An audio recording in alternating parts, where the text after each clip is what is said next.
Corazón gitano, final del destino. Corazón gitano.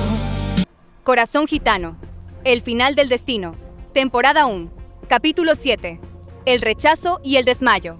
Pasaron los meses, y Fabián González Guerra llevó a sus 3 hijos a la escuela para matricularlos. A Luzmila González Atencio y a Lázaro González Atencio los matriculó en 2º grado. Y a Ángel Demir González Atencio lo matriculó por primera vez en su vida, en 1er grado. Al llegar a la escuela, encontraron al maestro, un hombre llamado Erix.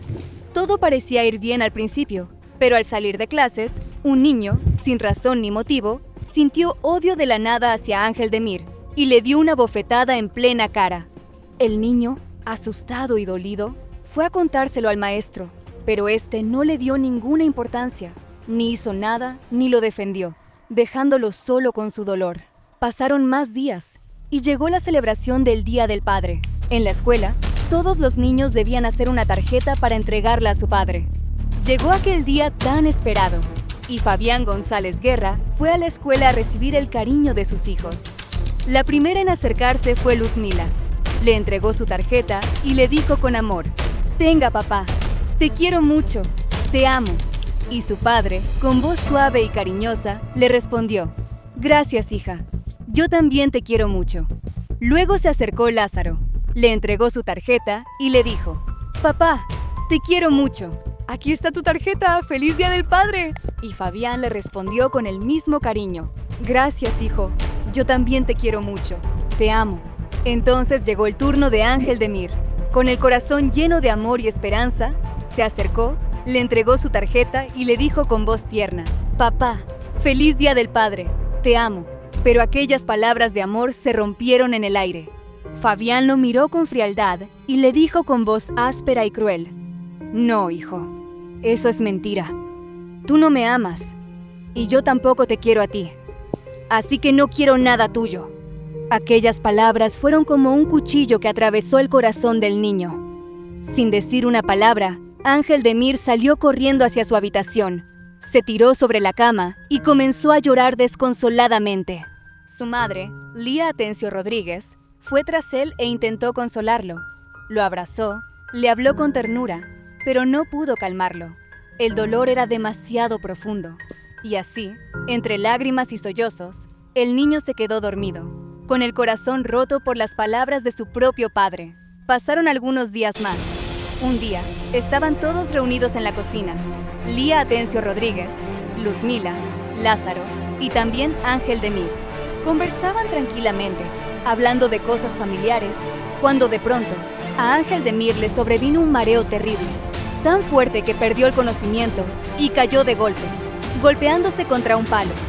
Y en aquel instante, todo se le volvió oscuro. No recordaba nada más. No supo qué pasó después, hasta que despertó. Capítulo 8. Las sombras, las mentiras y la verdad. Pasaron los años, y a aquellas tierras llegó una nueva familia, a quienes todos llamaban los Valverde. Al principio, todo parecía paz y alegría. Los muchachos de la casa se hicieron amigos. Lázaro se llevó muy bien con Pablo, con Mariano y con Tomás. También llegaron Marco y Bernardo, y las jóvenes Susana, Rosa, Margarita y Anabel. Todos se unieron a la familia de Fabián y Lía, celebrando juntos, compartiendo días felices, y por un tiempo pareció que la alegría había vuelto para quedarse. Pero la paz duró apenas un año. Un día, Lázaro tuvo un fuerte enfrentamiento con Pablo y Mariano. Se pelearon, se golpearon, y de aquel momento nació un odio profundo que nadie jamás habría imaginado. Desde entonces, los Valverde vivieron sembrando discordia. Llevaban chismes de un lado a otro. Hablaban mal de Lía, hablaban mal de Fabián y también hablaban mal de Ángel Demir, llenando la vida de todos con mentiras y resentimiento. En aquellos días se encontraban en Piedra de Candela, donde estaba toda la familia reunida. Con el paso del tiempo, Fabián había dejado de culpar a Lía por la muerte del pequeño Ezequiel, aunque a veces el recuerdo volvía a él con tristeza. Sin embargo, ahora su corazón cargaba con otra pena: el recuerdo del hijo que había nacido después y que falleció en el hospital de David. Y fue entonces cuando llegó la peor de las mentiras. apareció un hombre al que llamaban el Zorro, y con descaro dijo que el pequeño Jesús Miguel González Atencio no era hijo de Fabián, sino suyo. Era una mentira cruel y sin fundamento, pero caló hondo en el corazón de Fabián, quien comenzó a sufrir y a angustiarse sin consuelo. Un día, con el alma herida y la duda carcomiéndolo por dentro, Fabián le dijo a Ángel de Mir: vamos a hacerle una prueba de ADN para saber la verdad. Le habló de un maestro en la escuela que supuestamente podía ayudarlos, pero aquel hombre era un maestro corrupto, que no buscaba la verdad sino aprovecharse de ellos. Mientras tanto, en la escuela, Ángel de Mir vivía días de amargura. Había 4 niños, entre ellos Jacobo y Carlos, que lo perseguían y lo molestaban sin descanso, haciéndole la vida imposible. Discutían delante de los maestros, y ellos, viéndolo todo, no hacían nada para defenderlo. Un día, a la salida, junto a la bandera de la escuela, Ángel de Mir se enfrentó a otro niño llamado Norberto. Los dos, siendo apenas niños, se agarraron a golpes con furia. Los maestros estaban allí, viéndolos claramente, y de nuevo no hicieron nada. Pero en medio de aquella pelea, Ángel de Mir, con coraje y fuerza, salió vencedor, y fue Norberto quien quedó vencido en el suelo. Sin embargo, nada de eso aliviaba el dolor de su padre. Fabián lloraba desconsoladamente, roto por la duda y la mentira, creyendo de corazón que aquel niño pequeño no era suyo. Y así, entre lágrimas, sospechas y calumnias, vivieron esperando que algún día la verdad saliera a la luz y pusiera fin a tanto sufrimiento. Hasta que finalmente llegó el momento en que todo se supo con claridad. Capítulo 9. La amistad verdadera y la sombra que se acerca. En la escuela, Ángel de Mir González Atencio siguió avanzando en sus estudios.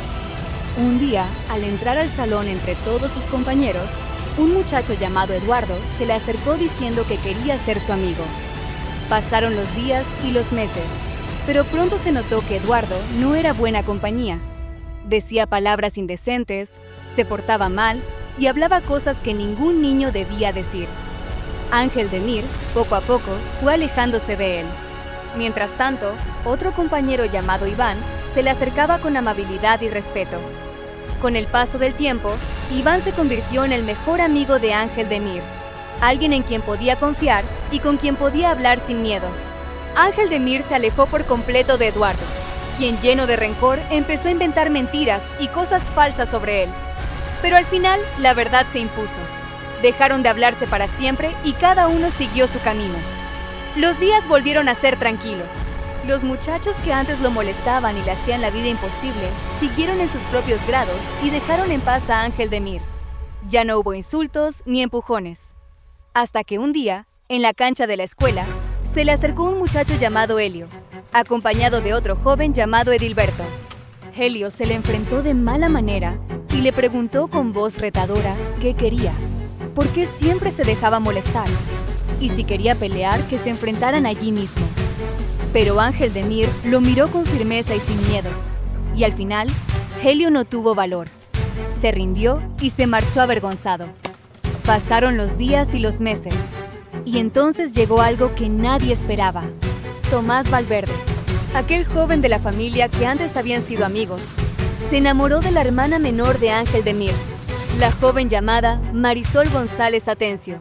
Pero Tomás era mucho mayor que ella, y desde aquel momento comenzó a convertirse en la pesadilla de toda la familia, dando inicio a algo terrible que nadie jamás habría podido imaginar.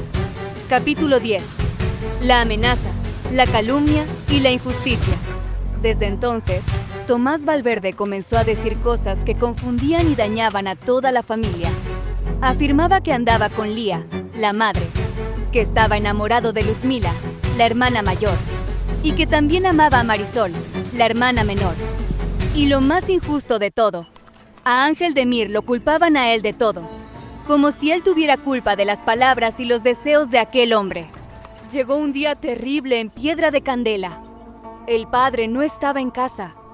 Tomás llegó junto a su hermano Pablo, y ambos borrachos y armados con cuchillos, entraron amenazando a todos. Como todos eran niños, Ángel de Mir y sus hermanos vivían aterrorizados. Los dos hombres los obligaron a servirles comida, y los niños, temblando de miedo, obedecieron. Allí, con palabras sin sentido y amenazas en la mano, declararon que amaban a la madre y a las dos hermanas, sin importarles que fueran menores de edad. Aquel terror se repitió una y otra vez. Volvían, amenazaban, se marchaban, y la familia vivía siempre con miedo. Mientras tanto, en la escuela, Ángel de Mir tenía que soportar también las peleas con un muchacho llamado Brian. Discutían en el salón, pero sus compañeros los cubrían para que los maestros no se dieran cuenta. Sin embargo, algo mucho más doloroso estaba por ocurrirle. Su mejor amigo Iván se alejó de él. Todo nació de una mentira dicha por una mujer llamada Reina, quien le contó a la madre de Iván, Teodora, que Lía había dicho que Ángel de Mir iba a visitar a Iván todas las tardes porque Iván era como su mujer y él era el marido. Era una calumnia horrible y falsa, pero la madre de Iván se lo creyó y le prohibió a su hijo verlo. Un día, al regresar de la escuela, Iván caminó junto a Ángel de Mir y le preguntó con calma lo que había oído. No hubo gritos ni reclamos. Ángel de Mir le explicó la verdad, y aunque se resolvió el malentendido, la mentira había causado una herida innecesaria entre los dos amigos. Pasaron los días. La familia vivía alquilando una habitación en Piedra de Candela, mientras Fabián trabajaba lejos, en Santa Clara. Un día, Fabián vino de visita, y de pronto aparecieron de nuevo Tomás y Pablo Valverde, borrachos y furiosos. Llamaron a Ángel de Mir, culpándolo como siempre, aunque él no tenía culpa de nada. Aquel día el niño estaba enfermo, con fiebre y dolor de cabeza, pero salió afuera, se abrigó a pesar de la lluvia y se enfrentó a Tomás. «Mi hermana no te quiere y nunca te va a querer», le dijo Ángel de Mir con firmeza. Al escuchar eso, Tomás lo golpeó de inmediato. Los dos hermanos intentaron atraparlo. Ángel de Mir se agachó. Ellos solamente lograron sujetarle el abrigo, y él, dándose vueltas con fuerza, se soltó de la prenda y salió corriendo. En ese instante salió Fabián en defensa de su hijo, pero Tomás lo agarró por la espalda y le puso la punta del cuchillo en el cuello, amenazándolo de muerte si se movía. Mientras tanto, Pablo intentaba patear a Ángel de Mir. El niño retrocedió sin pegarle a nadie, porque comprendía que si se defendía de Pablo, Tomás podía matar a su padre en ese mismo instante. Entonces, con el corazón a punto de estallar, Ángel de Mir corrió hacia donde estaba la policía, a unos metros de distancia. Llegó gritando, avisó de lo que ocurría y regresó acompañado de los agentes. Al ver llegar a la policía, los dos hermanos soltaron a Fabián y salieron corriendo, huyendo despavoridos. Y lo más cruel de todo sucedió después. En lugar de agradecerle por haber salvado su vida, Fabián se volvió contra su propio hijo y le echó la culpa de todo. Le gritó, le reclamó, diciéndole que siempre tenía que meterse en problemas, preguntándole con furia, ¿por qué tuviste que llamar a la policía? ¿Por qué tú siempre tienes que ver en todo lo que pasa? Una vez más, Ángel de Mir cargó con la culpa sin haberla tenido. Había salvado a su padre de la muerte, y aún así, fue él quien recibió el reproche y el castigo. Capítulo 11. El regreso del pasado y la furia desatada. Pasaron los meses, y luego los años. 3 años transcurrieron desde aquel día terrible, y Ángel de Mir González Atencio seguía siendo el mejor amigo de Iván, unidos por una lealtad que nada había logrado romper. Pero mientras tanto, el pasado volvía a abrir sus puertas tras 12 largos años. Hacía 12 años, o 7 según se contara, que el abuelo Rogelio Atencio había sido enviado a la cárcel por los delitos graves que había cometido, por abuso sexual contra su propia sangre. Tras ser llevado preso, se fue hacia tierras de Costa Rica, siguiendo los pasos de la abuela Aurelia, y fue allá donde ella falleció. Y ahora, tras 12 años de encierro, el abuelo estaba por salir de prisión, cumpliendo su condena por todo el mal que había causado. Cuando Ángel de Mir supo esto, el miedo y el recuerdo de aquel horror lo llenaron de nuevo. Fue entonces cuando le contó todo a 2 maestras de su escuela, Adelaida de León y María. Ellas lo escucharon con ternura, lo consolaron Le dieron palabras de aliento y le recomendaron que recibiera atención psicológica para sanar las heridas del alma. Sin embargo, la familia Valverde seguía allí, presente y amenazante. Un día, mientras Ángel de Mir pasaba por un lugar junto a un bar, Tomás Valverde y su hermano Pablo lo atraparon de golpe.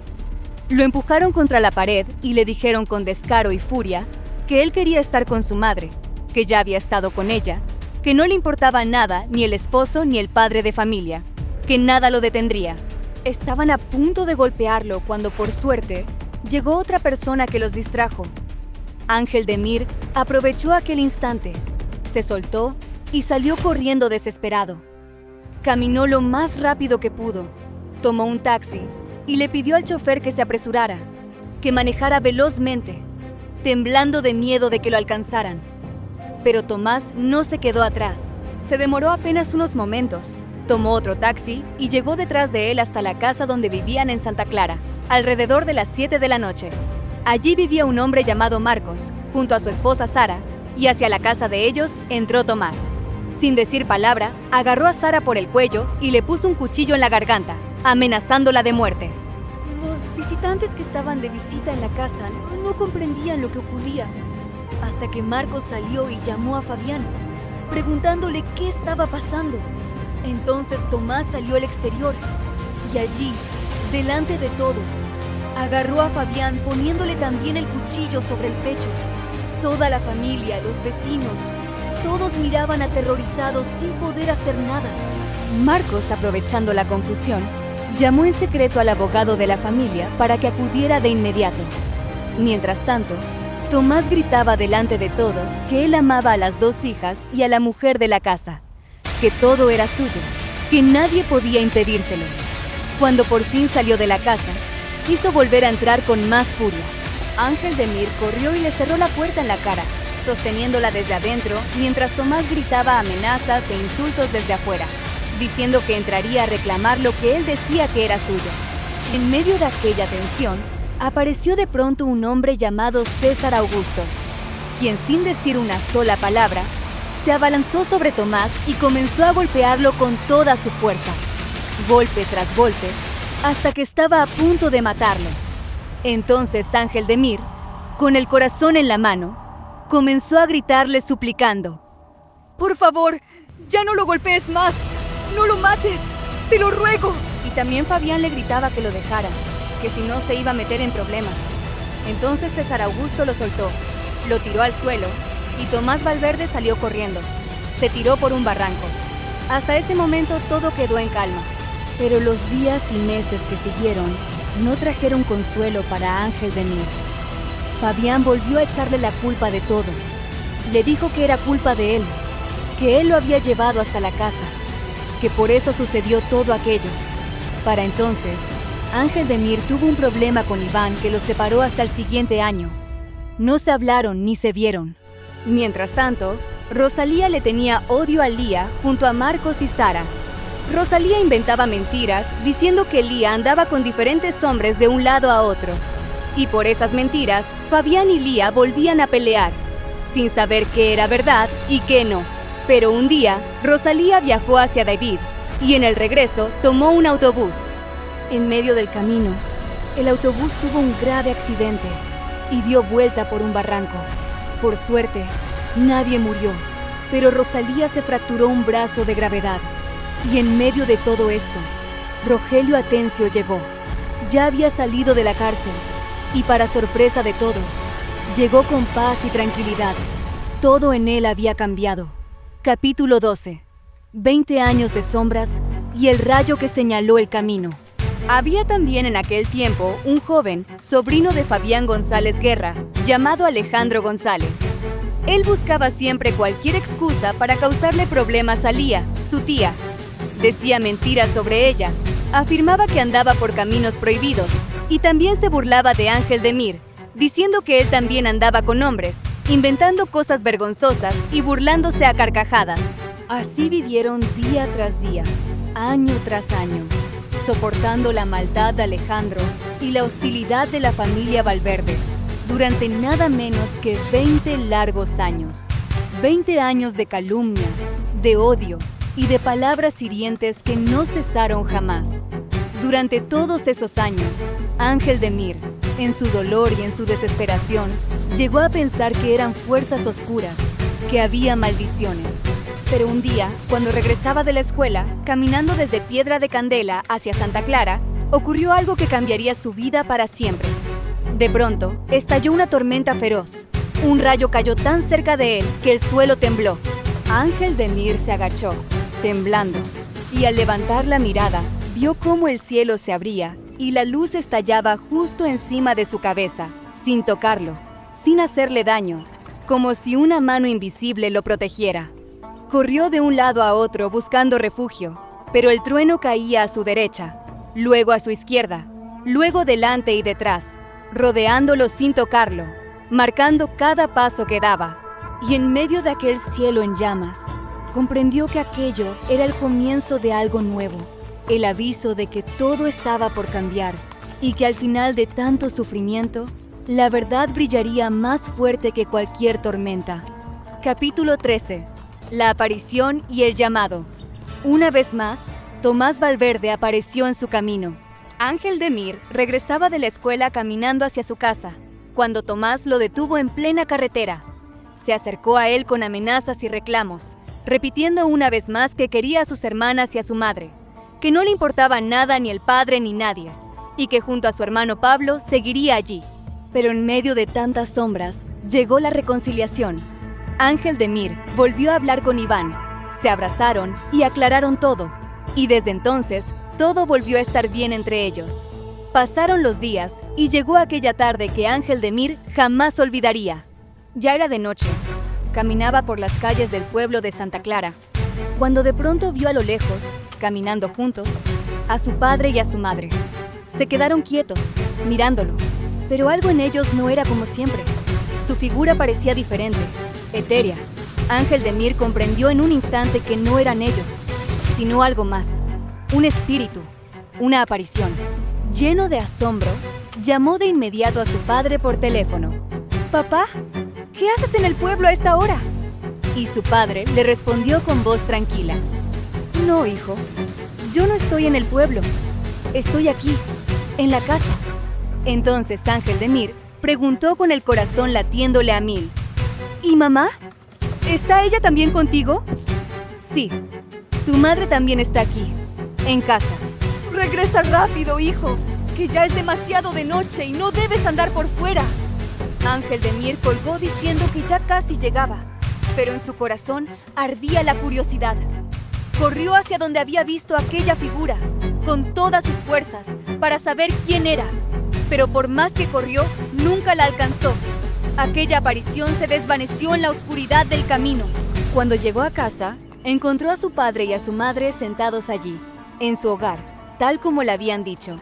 Nadie había salido, nadie había estado en el pueblo. Y así, entre el misterio y el asombro, queda hasta aquí esta parte de la historia, esperando lo que el destino aún tiene por revelar. Esta historia continuará. Corazón gitano, final